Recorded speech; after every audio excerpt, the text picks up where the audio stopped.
Está no ar o Indica, o podcast do Grupo Jogo. Jogando com a arte. A gente indica e você indica pra gente. Estamos no ar com mais um episódio do Indica, esse podcast destinado exclusivamente para refletir, discutir e fomentar o mundo da arte e da cultura.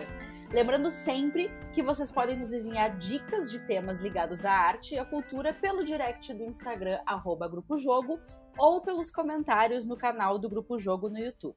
Exatamente, a tua dica pode ser a nossa pauta no próximo episódio. Vocês podem também visitar o nosso site, o www.grupojogo.com.br, e conferir todos os episódios do Indica Podcast. Eu sou a Manu Menezes, atriz, produtora e apresentadora do Indica. Desde a primeira exibição de um filme em 1895 até os dias de hoje, uma coisa permanece praticamente igual: a presença dos sons. No cinema mudo, como não era possível ouvir as vozes dos atores, a trilha sonora era muito indispensável. Sem ela, não tinha como ambientar a intensidade das cenas, e o que traria maior dificuldade para prender a atenção do espectador. Já imaginou um filme sem música? Provavelmente você teria uma interpretação completamente diferente da história. No Indica de hoje, eu tenho a honra de entrevistar Matheus Alves, que junto com seu irmão Tomás Alves Souza, fizeram um belíssimo trabalho de trilha sonora em Bacurau, em outros filmes. O Matheus também tem um disco autoral, um monte de coisa que ele vai contar pra gente hoje. E aí, Matheus, tudo bem contigo? Opa, tudo bom? Um abraço aí pra todo mundo e obrigado pelo convite. Imagina, a gente que fica muito feliz de ter disposto o teu tempo de estar aqui com a gente. Massa. É tempo a gente tá de sobra, né? É verdade. Bom, eu vou começar pelo princípio, assim. Na verdade, eu acho que é uma pergunta que tu já deve ter respondido 1000 vezes na vida, mas eu tenho curiosidade de saber, tenho muita vontade de saber de verdade como que o cinema atravessou a tua vida de músico, de compositor. Como que tu começou a fazer trilha pra filme, sabe? Certo. Na real, assim, foi uma parada meio aleatória até, porque eu sempre fui músico, né? Assim, há 20 anos mais ou menos que eu sou músico. E em paralelo à cena lá de música em Recife, né? Que eu sou de Recife, em Pernambuco. Uhum. Tinha uma galera já fazendo curtas-metragens e tal, porque tinha havido a retomada do cinema pernambucano e também do brasileiro, com um filme chamado Baile Perfumado, que é de um diretor chamado Paulo Caldas e Lírio Ferreira, lá de Recife. Isso no final da década de 90. E aí nos anos 2000, que é esse período que eu comecei a tocar e tal, nas bandas e tudo mais, tinha essa galera também, meio que da minha geração, fazendo curta-metragem, começando a brincar de cinema. E aí foi meio que natural, assim, a galera que era músico contribuir nos filmes com trilha sonora.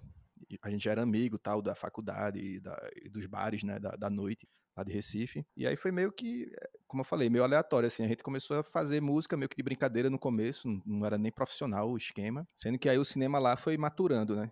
À medida que a galera foi Sim. fazendo mais filmes, que a própria legislação também, né, tanto de Pernambuco como do Brasil, ela foi ficando mais sólida também, os financiamentos foram ficando mais interessantes. E aí a gente começou a Uhum. perceber que isso poderia ser também uma possibilidade profissional. Meu irmão, no caso, o Tomás, que fez comigo a trilha de Bacurau, como você falou, ele é mais velho, né? Aí ele já começou a fazer Aham. trilhas nesse período dos anos 2000 mesmo, para uma galera mais dessa geração de Paulo Caldas, da galera que a gente chama meio que a primeira geração de cineastas lá de Recife.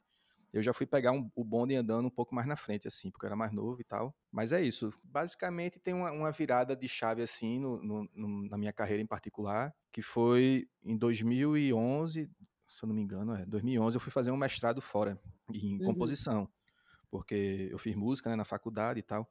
Comecei a tocar na orquestra jovem também, lá em Recife, na orquestra sinfônica. E fui pegando uma experiência de compor tipo, a moda antiga, assim, de escrever partitura, etc. E aí fui fazer esse mestrado na gringa, em Londres. E aí lá tinha um curso também de trilha sonora. Tipo, o mestrado em composição era dividido. A composição mais pura e a composição de trilha sonora. E aí eu meio que, na minha cabeça, eu pensei, pô, eu vou começar a dar uma sacada aqui também nessas aulas, porque eu tô ligado que a galera tá fazendo autoestima lá em Recife. E aí, por causa disso, eu meio que entrei no esquema profissional, meio que numa carreira solo, porque antes, até em filmes que meu irmão fez a trilha, eu participava, assim, gravando baixo e tal, contribuindo de alguma forma. Mas nesse momento que eu fiz o curso lá, na gringa, teve essa cadeira que eu paguei de trilha sonora e eu tinha que fazer tipo uma trilha para um curta-metragem, era tipo o trabalho da cadeira. E aí o professor lá falou, ó, a gente tem aqui no acervo várias curtas-metragens aqui da Inglaterra. Aí eu pensei comigo, pô, pra que eu vou fazer um trabalho genérico aqui para um curta que ninguém vai ver se tem altos amigos meus fazendo filme em Recife? E aí eu mandei uma mensagem para vários deles na época, inclusive Kleber, Juliano, que são os diretores de Bacurau, mandei para uns brothers mais das antigas, Pedroso, Pedro Severin, a galera assim que a gente já tinha contato nos anos 2000. E aí eu mandei essa mensagem falando, ó, galera, eu tô aqui para fazer uma trilha para essa minha disciplina aqui, e tô disposto a fazer para um filme que vocês estiverem produzindo aí. Inclusive, eu vou fazer de graça, porque, tipo, aí eles adoraram a ideia, né? Porque eles não iam ter que pagar, porque... Nossa, imagina.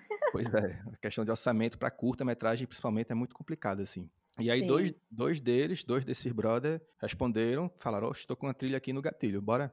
Foi aí que eu comecei. Comecei com 2 curtas, que eu gravei uma parte, inclusive, lá na gringa ainda, e depois, voltando para Recife, terminei um desses curtas e fui emendando um trabalho no outro, de curta. Aí fui ampliando também um leque de realizadores e realizadoras que eu trabalho, e também fui partir para fazer trilha de longa, né?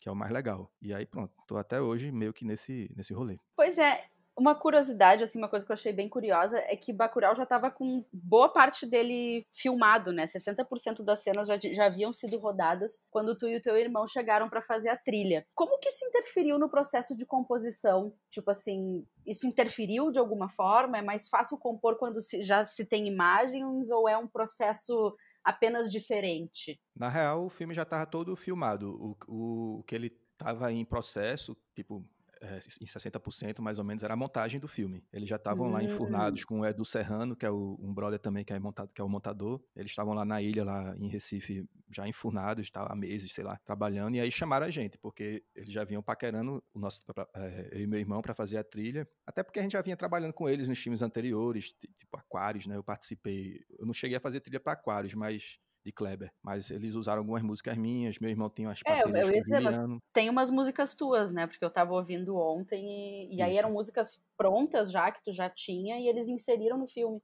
exato, foi isso. Eu licenciei, né, as músicas para o filme, que é outro tipo de trabalho, assim, de trilha sonora. Você não somente Legal. compõe música original, você pode também licenciar músicas que você já tem, e a galera usa Sim. lá. Que é o caso quando usar uma canção de Caetano Veloso, Chico Buarque. Tipo, essas músicas são Aham. licenciadas para o filme, elas têm autorização, o filme tem autorização, paga, né, um cachê lá, e aí pode usar no filme e tal. Então foi isso, quando eles estavam nesse meio a gente chegou lá na ilha, eu e meu irmão, eles chamaram a gente, acho que a gente foi até os primeiros a assistir alguma coisa fora esse núcleo mais duro da produção lá do filme, os diretores e tal, e o Uhum. editor. E aí quando a gente viu o filme, ele tava indo até a metade, assim, basicamente, do que é hoje, assim. Ainda, e bem diferente também, né? Porque geralmente num processo de montagem, o filme fica um corte bem gigante e depois a galera vai enxugando, né? Até ficar numa fluência mais No interessante e tal. resultado final, sim. Isso. E aí foi isso. A gente já pegou o filme até a metade, já deu pra sentir bastante pra onde ele tava indo e pra onde não tava não indo. E a gente ficou já até meio empolgado, assim, porque era um filme meio diferente. Tipo, tinha bala, tinha perseguição, sei lá, um filme meio faroeste, ficção Sim, científica. sim.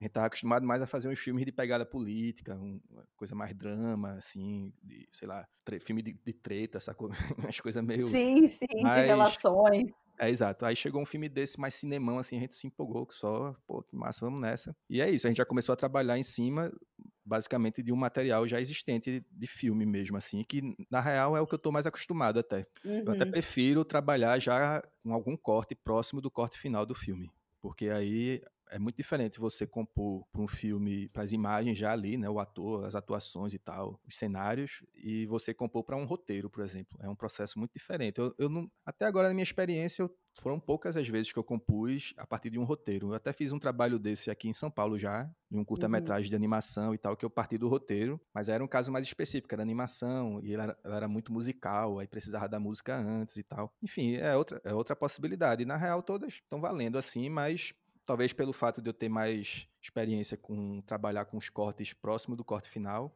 eu gosto mais dessa abordagem, assim. Mas tudo é possível, na real, e, assim, dá pra fazer de todo jeito. E falando um pouco de atmosfera, assim, pelo que tu falou e pelo que eu pesquisei, tu tem outras 1000 experiências musicais, né? Tu é baixista também, vem de um estudo erudito e de orquestra e também da música do norte e nordeste. Como é que foi unir essa estética erudita, assim, essa estética de sintetizadores, essas referências oitentistas que tem na trilha, e essas coisas assim até meio espaciais, assim, como é que foi, como é que é esse trabalho, assim? Como que tu se usa dessa tua formação mais erudita para chegar nesse resultado, assim, que dá todo esse clima pro filme, sabe? Até meio faroeste que tu citou. Essa parte mais eletrônica do filme meio que ficou a cargo do meu irmão. A gente fez uma divisão de trabalho. Eu fiz a parte mais orquestral, a parte mais tradicional de trilha sonora e tal, que seta ali os cenários, os ambientes. E meu irmão pegou essa parte mais experimental, mais eletrônica, que a gente meio que fez essa divisão conceitual de que eu fiquei encarregado da vila, né, de Bacurau, da galera ali nativa e tal, e meu irmão ficou encarregado dos gringos, que eram os invasores e tudo. E aí tem essa sonoridade que veio muito emprestada de John Carpenter, que é um diretor norte-americano que também é compositor, inclusive, de trilhas. Ele faz muitas trilhas usando sintetizadores e tal, e é uma referência também de Juliano e Kleber, né, que são os diretores. E aí foi, tipo, automático, assim, a gente partir da sonoridade dele. Tem, inclusive, uma música dele no filme, que foi usada, foi licenciada pro filme e tal. E foi isso, a gente começou, o trabalho partiu dessa divisão, mas também depois foi meio que mesclando, assim, todas as sonoridades, à medida que o filme ia se desenvolvendo a narrativa dele, né. E no meu caso, eu tive realmente esse treinamento mais tradicional, né, estudei no conservatório, fiz esse mestrado e tal, de escrever para orquestra, instrumento sinfônico, mas na real, para mim, instrumentos sinfônicos ou eletrônicos são, sei lá, fontes sonoras, né? Eu uso eles penso neles como uma cor, fazendo analogia assim com a pintura, por exemplo. Ou seja, Sim. tudo são fontes sonoras para mim. Eu não hierarquizo. Eu penso assim o que eu tô a fim de fazer na hora e eu vou juntar aqui um clarinete com um sintetizador aqui que eu gosto, que Pink Floyd usava, sei lá. Às vezes é assim, é uma referência nada a ver, que aí você, quero usar Sim. esses instrumentos aqui juntos, e aí eu faço uma orquestração usando todos esses instrumentos em pé de igualdade, assim, basicamente. Inclusive, atualmente eu tô trabalhando eu tô fazendo um disco autoral, aproveitando a pandemia, né, esse tempo sobrando, que eu falei assim, que Opa, maravilha. Já de tô uma forma ou de curiosa de outra, escutar. total, de uma forma ou de outra ele se apresentou esse tempo pra gente, mesmo nesses tempos tão bizarros, né, e tristes. Mas é isso, aí eu meio que fiz eu falei, tô com várias ideias aqui que eu tô guardadas há anos, porque eu sempre tô trabalhando em alguma trilha e meus projetos pessoais ficam meio escanteados, aí eu aproveitei, agora eu vou fazer esse som que eu tô afim, e tô basicamente fazendo só com sintetizador, tipo, no caso, sintetizadores digitais, né, que a gente chama de plugin, que são programas, são tipo algoritmos e tal, que a gente usa nos programas de áudio aqui, mas que simulam os sons praticamente iguais, assim, dos sintetizadores analógicos da época, da década de 70, 60 e tal. Ou seja, para mim é isso, eu não hierarquizo os instrumentos, como algumas pessoas até, tipo, não, porque a música erudita é superior, eu acho isso a maior conversa mole, assim, pra boi dormir. Eu não... Já deu, né? Pois é, isso aí já é coisa antiga, Já que ficou no passado. não devia nem ter existido, na real, esse tipo de debate, porque o que importa é o som, no final das contas, e você ouvir o som. Claro. Pois é. Então, teve uma entrevista para um site que eu dei uma pesquisada, que é o reverb.com.br, que tu disse que o Kleber e o Juliano, os diretores do filme, né, deram bastante liberdade para vocês fazerem a trilha do filme, mas que era importante que vocês partissem de uma estrutura harmônica, né, da música Bichos da Noite, do Sérgio Ricardo, é isso mesmo? Sim. Como que foi fazer uma trilha original que se funde a músicas que já foram escolhidas anteriormente? Vocês pensam assim, por exemplo, nesse caso aqui, ele falou que era importante que vocês partissem dessa estrutura harmônica. Isso faz com que a trilha toda, mesmo que tenha músicas já prontas, tenha uma unidade? Como que é esse penso, assim? Vocês se imbuem desse clima, assim, das outras músicas para compor também? Isso foi basicamente o que aconteceu nesse filme. Eles não exatamente pediram pra gente seguir a estrutura harmônica ou alguma questão musical desse tipo. Eles meio que falaram, essa música aqui, que tava já nesse corte, aquela cena do velório no começo do filme e tal, que tem a música cantada pelos moradores lá, ela já Sim, é tava bem daquele jeito. importante para a história, né? Exato, que é uma cena bem A música. fundamental. Tem aquela personagem pra gente lá, ela é interpretada por Lia de Itamaracá, que é uma cirandeira lá de Olinda, de Itamaracá, na verdade, falei uma besteira aqui, que é uma praia lá perto de Recife. Tipo, tem um significado incrível pra gente, todo aquele cenário, aquelas pessoas. E tinha aquela música com aquela potência toda já nesse primeiro corte que eu falei, que a gente viu lá, o corte que era só metade do filme. E a gente mesmo olhou assim, tipo, meu irmão, essa música aí a gente tem que, de alguma forma, se valer dela pra construir a música original do filme. E ocorreu esse pedido também dos diretores, falou, essa música aqui é muito importante, a gente quer que vocês tenham ela em mente o tempo todo quando estiver compondo. E aí eu e meu irmão, nessa conversa que a gente teve conceitual e de divisão de trabalho, etc., a gente falou, ó, vamos pescar aqui os elementos musicais dessa música que chamam a atenção. E a gente usa elas de alguma forma na nossa música original. Justamente para fazer isso que você falou, de criar essa liga, né, na trilha inteira. Porque o grande desafio de você fazer uma trilha sonora, principalmente para um longa, que é um período de tempo considerável, assim, você para, sei lá, 1h30, 2 horas para ver um filme, é você conseguir fazer uma trilha que tem uma coerência do começo ao fim. É quase como compor uma sinfonia, assim, uma ópera, vamos dizer. Claro. Você tem que escrever uma parada que tenha um sentido. É possível você fazer trilhas sonoras que uma música não tem nada a ver com a outra, mas depende muito do filme. Às vezes, sei lá, um filme mais experimental, isso cabe melhor. Mas um filme mais convencional, que no caso Bacurau é um filme até tradicional, né? Um filme de gênero e tal. Aí ele pedia essa coisa meio clássica mesmo assim do cinema, da trilha sonora de cinema. E aí foi isso, a gente selecionou alguns elementos musicais ali, uma melodia, a gente usou a mesma tonalidade da música de Sérgio Ricardo. E aí a gente foi desenvolvendo a nossa parte. E aí automaticamente já tinha essa conexão, porque musicalmente a gente já tinha atrelado esses fundamentos, digamos assim, da trilha como um todo. E aí é isso, no final, lógico que isso também parte muito de um trabalho conceitual até inicial, depois você vai para todo lado assim também, porque a coisa toma uma vida, esse filme mesmo, Bacurau, a gente, no meio do processo, até os diretores assim, a gente foi fazendo o som do filme em paralelo, a trilha, a gente ia acompanhando também, a gente viu que o filme criou uma vida própria muito rápido, assim, é muito raro isso acontecer com os filmes, geralmente você fica até o final tentando salvar o filme, a gente brinca, né, que é tipo o som, a gente vem para salvar o filme, botar uma música Sim. assim, a cena às vezes tá até morgada, e você dá-lhe uma música assim, gigante, aí fica boa.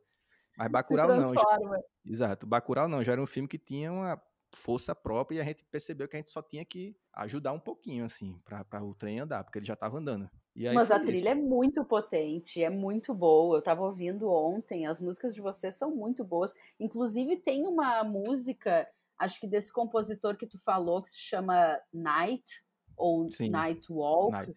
E aí É, tem uma música de vocês que tem um nome parecido também e que ela é meio parecida com essa música, né? exato. Eu achei, assim. De propósito mesmo, que é isso. Essa Night é de John Carpenter, que é uma música, uma trilha lá do B dele, inclusive, assim. Acho que não sei nem se foi usado em filme. E aí Que é Kleber, muito boa. é massa, é uma música massa. E aí Kleber porque queria usar essa música tipo, meu irmão que ficou mais como eu falei, ele ficou mais encarregado dessa parte eletrônica, aí ele fez uma música inspirada nessa de John Carpenter. E aí é isso, deu essa liga. Mesmo a música orquestral que eu fiz lá, mais tradicional, ela também tem elementos que você conecta com essa música de John Carpenter e por aí vai. É um trabalho meio um quebra-cabeça gigante que você faz e que no final pode dar certo ou pode não dar certo. Em Bacurau eu acho que deu um pouquinho certo.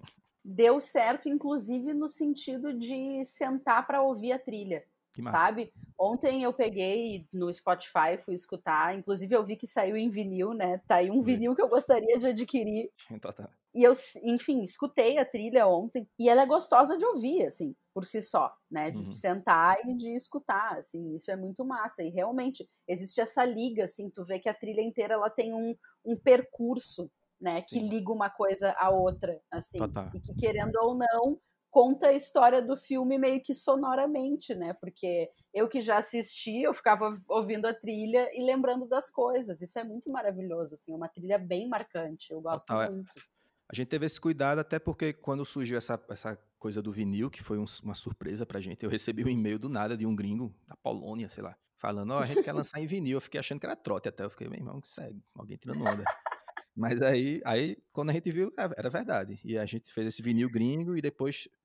Aí eu entrei em contato com uns brother daqui, um brother de São Paulo que morou em Recife, que tem um conjunto de selos aqui que eles ficam lançando vinil o tempo todo. Muitas vezes de trilha sonora, não sei o que. Aí eu falei, ó, velho, a gente tá fazendo um vinil de Bacurau lá na gringa, vamos fazer o nosso aqui. Aí ele topou na hora. E aí quando surgiu essa realidade do vinil, aí eu me juntei com meu irmão e com o Gustavo Montenegro, que é o supervisor musical do filme, que é outro cara que foi bem importante, que é o cara que justamente é a função no filme que licencia as músicas, tipo de Caetano Veloso, que essas coisas você tem toda uma negociação, né, para você conseguir. Às vezes o Claro. compositor pode simplesmente não querer que a música esteja no filme, enfim. E aí Gustavo, que é Sim. esse brother da gente, ele que fez essa parte. E aí a gente juntou nós três, também com Juliano e Kleber também ali sacando como é que tava o movimento, e aí a gente falou, velho, vamos fazer falei, então, vamos lançar essa trilha como se fosse um disco das antigas mesmo, de trilha, e a grande referência, inevitavelmente, foi a trilha de Pulp Fiction, de Claro. Tarantino, né? Que é uma trilha massa, assim, que eu lembro demais quando lançou o filme, meu irmão comprou o CD, a gente vivia ouvindo aquele CD, e ele tinha essa coisa de botar as falas, né,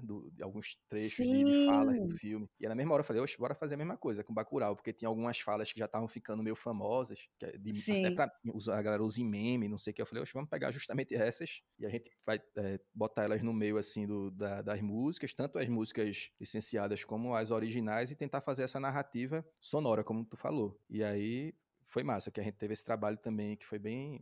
Nunca tinha tido essa preocupação. Eu lanço minhas trilhas de outros filmes, mas tipo, como se fosse uma coletânea, ó, foram essas músicas aqui que... Claro. Mas nessa não, a gente Foi um, pensou a foi um trilha... trabalho em cima de um trabalho, né? Exato. E aí, como tinha essa coisa do vinil, que a gente é colecionador de vinil, nós quatro. Eu, meu irmão e os diretores. Então a gente falou, oxe, é a chance, de repente, talvez a única na vida de ter um vinil com as músicas da gente. Assim, até hoje eu olho aqui e fico achando que é mentira, que eu vejo meu nome e minha música tá lá no vinil. Nunca imaginei que ia ter uma música gravada, de fato, no vinil, assim. E aí foi massa. Nossa, que maravilha! Muito massa, muito massa. Eu ouvi muito também essa trilha do Pulp Fiction. O disco começa, né, com uma fala para Isso. entrar o Dick Dale ali, né? Exato. E é super legal, assim, é super potente. Eu Uhum. adorava. Total. Agora, vou te fazer uma pergunta um pouco mais, assim, burocrática, talvez. Em termos de estrutura, a gente sabe que fazer cinema no Brasil, principalmente nos últimos anos, né, é uma coisa difícil, assim, é um ato de resistência. Como é que vocês fizeram para captar, para gravar? Vocês tiveram alguma limitação durante o processo de gravação da trilha do filme? Vocês fizeram tudo em casa? Vocês tinham um estúdio? Como que isso aconteceu? Como foi possível gravar essa trilha com essa qualidade, inclusive? Uhum. Bacurau foi assim, eu até lembro que no começo eu achei que a gente ia conseguir fazer uma trilha real, assim, com orquestra, que eu já tive uma oportunidade de fazer com orquestra num filme mais experimental, mas justamente por ser um filme experimental, a gente conseguiu botar uma grana do orçamento para fazer a produção da trilha, porque a trilha era fundamental para o filme, bem mais do que em Bacurau, assim. E aí Uhum. Bacurau eu imaginei, porque já se desenhava como uma produção de grande porte, pelo menos para os termos da gente lá em Recife. Tipo, acho que foi o maior filme feito em Recife em termos de produção. E aí eu pensei que a gente ia conseguir dar um salto nesse sentido da trilha também, mas infelizmente não foi possível fazer dentro do que a gente sonhava, assim. Porque na real é o que sempre acontece. Tipo, quando o filme chega no final, na pós-produção, né, que é quando a gente entra, boa parte da grana já foi-se embora, porque é muito caro fazer o set, sei lá, filmagem e tal. Às vezes, Juliano depois ficou me falando, porra, teve 3 dias lá que choveu, simplesmente choveu, no meio do sertão lá. Nunca chove, choveu. No meio da. E, tipo, eles perderam 3 dias. Isso quer dizer 3 dias de grana. Caramba, E aí, enfim, claro. tem essas aleatoriedades também. E além delas, além dessas questões do processo mesmo, que muitas vezes penaliza após, teve a questão dessa mudança de virada de chave aí na Ancine, na Secretaria de Cultura, Ministério, enfim, que eu acho que não existe mais, eu não sei nem Não como, temos mais nada, nem mais nada, na real. não temos E mais aí nada. muitos dos processos dos projetos que estavam em andamento. Bacurau é um projeto que é uma coprodução, né? Tem produtora da França, não sei de quê, não sei da onde. Mas muito da grana dependia do financiamento federal, que é o que o cinema brasileiro, basicamente, o cinema mais autoral, né? Ele depende muito, Uhum. como em outros lugares do mundo, na real, como em vários lugares do mundo tem esse Sim, suporte. sim. E aí, quando foi chegando, justamente na parte da gente, foi quando entrou esse desgoverno aí e, tipo, travou muito dos projetos. E aí a grana ficou totalmente represada. Eu imagino que deve ter uma grana pesada, travada lá. E não somente na parte de cultura, na parte da Ancine. Mas se a gente for ver as notícias hoje em dia, tipo, tem grana represada até do Covid. A galera não sabe nem Sim. administrar a grana que tem para gastar. É uma Na, incompetência na tão... saúde, né? Imagino. Exatamente, coisas muito mais fundamentais, tipo, a incompetência é tão absurda que, tipo, é um governo que tá poupando uma grana que era para estar gastando na real, principalmente em questões mais Sim. emergenciais até. E aí, a cultura, para uma galera dessa, inclusive, que é, tipo, anticultura praticamente, tipo, eles estão nem aí foda-se, eles, tipo, travaram o sistema e a gente teve que fazer um pouco na raça, assim como é o normal, Uhum. desde antes também. Enfim, a gente fez muita coisa em casa, a parte do meu irmão, basicamente, ele fez toda em casa, que ele tem um processo particular lá dele de produzir. Já eu sou acostumado a gravar da mesma forma que eu componho, partitura, não sei o que. Eu inclusive, gosto muito de ir para estúdio, contratar músicos e gravar instrumentos de verdade, etc. Não que instrumentos virtuais não sejam, não deixa de ser de verdade, mas tipo, eu gosto desse Sim, procedimento sim. tradicional. E acabou que a solução que eu encontrei foi fazer uma mescla de um trabalho em casa. Eu sempre tenho uma equipe que trabalha comigo, assim, mais próxima, de uma galera que é mais especializada nessa coisa do digital e tal, que já dá um upgrade nas pré-produções que eu faço. E aí, no caso, em Bacurau, eu aliei esse trabalho com um trabalho em estúdio. Eu já estava em São Paulo, na real, eu compus a trilha toda aqui, começo do ano passado, mas para gravar foi mais econômico eu voltar para Recife, passar um tempo lá, porque lá eu tenho os estúdios que eu trabalho, tenho as parcerias, tem todo um sistema lá que já está organizado, que eu Sim, não tenho aqui músicos ainda e em São Paulo. pessoas. Exato. E aí lá eu posso chegar para um brother e falar, meu irmão, ó, velho, infelizmente é isso aqui que eu tenho para pagar e vamos nessa, galera, bora. E aí foi isso. No geral, a trilha foi um trabalho híbrido, assim, de produção caseira com produção em estúdio, de verdade. E quais são as suas perspectivas de mercado enquanto músico e compositor nesse momento tão complicado que a gente está vivendo? Tu já falou ali um pouco do teu disco. Tu está fazendo alguma trilha? O que mais tu está fazendo? Quais são os horizontes? Como que a gente está pensando esse futuro aí, meio doido? Tá difícil.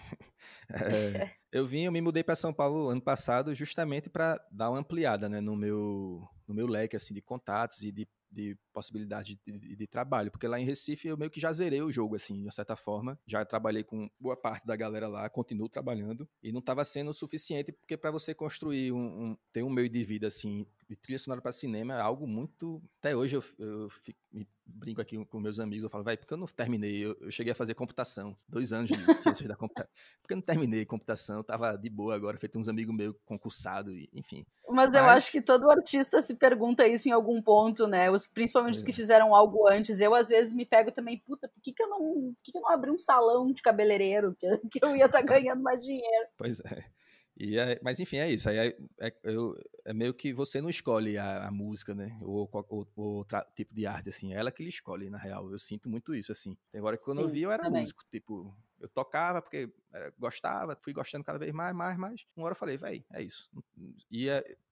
Eu tive certeza no momento que ia morrer fazendo isso, de uma forma ou de outra. E, enfim, tô tentando até agora de algum jeito. Tô muito pessimista, na real, principalmente por causa desse desgoverno aí, totalmente irresponsável, que está sepultando uma cultura nacional que, tipo, o Brasil, falando mais da música, né, que é o que eu posso falar com um pouco mais de propriedade, é uma potência universal, assim, galáctica, velho. A gente é foda da música, assim, e trilha sonora, o que seja. E aí a gente tá vendo todo mundo meio deprimido, assim, os músicos que eu conheço, os musicistas. A gente tá num tempo muito difícil, o que sobra pra gente sei lá, é como eu fiz aqui, me dedicar a um projeto pessoal, que eu já que esse projeto, tipo, é uma música até mais experimental, uma música instrumental, não é algo que vai me dar é algo que eu faço mais por prazer mesmo, assim, pra mim mesmo e tudo mais.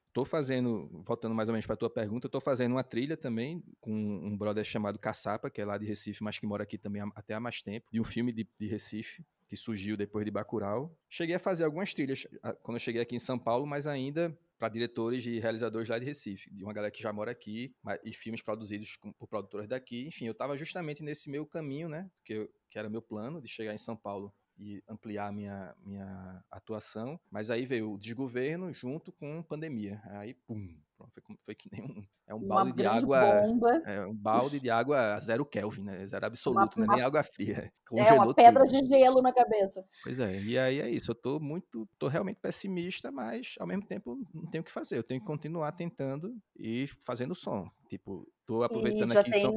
Já tem data para lançamento desse disco, que eu fiquei curiosa. Na real, não. Eu tô fazendo bem calmamente. Tipo, como eu sou o produtor, o compositor, sou tudo desse disco. Eu tô fazendo... Dono do próprio projeto. Exato, tô fazendo com muita calma, porque eu quero fazer algo consistente, assim, que vai ter uma importância, pelo menos para mim e para minha mãe, talvez, assim, que geralmente minha mãe gosta do que eu faço. E aí eu não tô com pressa nenhuma, eu tô pensando, hoje em dia eu tô pensando, sei lá, meio do ano que vem, porque dei um tempo nesse disco agora, passei meses sem nem tocar no material, voltei agora e tô tendo novas ideias, todo esse processo. Já tá bem encaminhado, assim, eu considero que tá em 75% para 80% já. E aí eu vim para São Paulo também além de essa questão profissional, eu vim para estudar um pouco também, né? Que aqui tem muitos cursos de áudio, principalmente, que é uma área essa parte mais técnica, que eu sempre fui mais defasado, até porque eu sempre tinha uma galera que saca muito perto de mim e tal, mas aí agora eu tô aproveitando aqui em São Paulo, que tem muitos cursos bons de áudio, e tô fazendo alguns cursos, já fiz estou fazendo um agora, que tá me capacitando ainda mais para eu poder fazer o trabalho até mesmo sozinho, assim, de uma forma mais interessante. E aí eu tô aproveitando esse tempo pessimista nessa questão profissional para me capacitar e me estudar, basicamente, assim. E aí, ano que vem, quando a coisa arrefecer um pouco, vamos torcer aí para essas vacinas chegarem e tal, e pelo menos amaciar essa curva de contágio e tal e tudo mais. E aí eu vou partir para o campo de batalha aqui mesmo, de conhecer gente, aquela velha esquema, conhecer as produtoras, conhecer a galera que faz filme aqui e tentar seguir, porque tá difícil. A verdade é que tá difícil. Bom, estamos chegando ao final do nosso podcast e agora a gente chega naquele momento do programa em que o nosso entrevistado faz jus ao nome desse podcast e nos indica. E aí, Matheus, eu quero saber o que você indica pra gente, pros nossos ouvintes, né? Pode ser livro, pode ser filme, pode ser disco, pode ser uma tese, pode ser meditação. Me conta, eu quero saber o que tu indica pra gente aí, que eu vou anotar aqui. Massa. Vou indicar um livro. Essa pandemia eu tô lendo bastante, né? Porque estamos com tempo, né? Como a gente vem repetindo aí na entrevista. Sim. E eu tô me interessando. Um assunto que, inevitavelmente, eu tô muito interessado é a própria história instantânea do Brasil, né? Que só acompanhar o que está acontecendo no Brasil nesse ano, parece que foram 100 anos em um ano, assim, de acontecimentos geralmente absurdos, né? E bizarros e deprimentes. E aí, por causa disso, aí como eu sou meio nerd de notícias, assim, eu tô sempre me informando e tal. E aí eu falei, pô, vou ler um pouco também da produção atual sobre essa realidade que a gente tá vivendo, que tá tendo uma produção muito grande de livros, inclusive desse próprio ano, que já fala até do coronavírus e tudo mais. E aí um livro que eu me deparei recentemente se chama República das Milícias. O subtítulo é Dos Esquadrões da Morte à Era Bolsonaro, que é justamente entender como é que a gente chegou nesse buraco sem fim agora, nesse sentido governamental, né? Sabe me dizer o autor desse livro? Eu anotei aqui, é Bruno Paes Manso e Pedro... acho que é Bruno Paes Manso, é isso. Esse cara que ele já tinha escrito um livro sobre o PCC também, ele é um cara interessado nessa questão do Estado paralelo, né? E do crime organizado e tal. E aí é um livro mais jornalístico, assim, foi lançado recentemente, eu acho, não faz muito tempo, alguns meses. E eu acabei de ler um dia desse e ele é bem esclarecedor, assim, para você entender essa desgraça que a gente tá vivendo aqui no Brasil.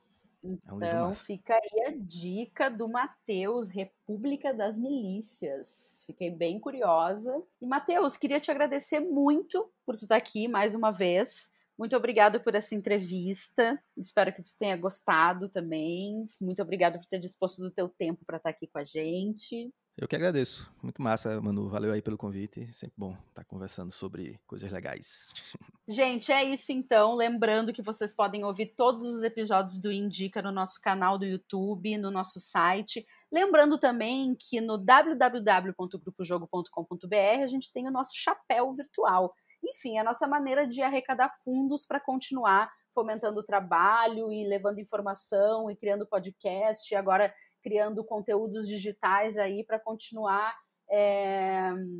aquecendo a cultura.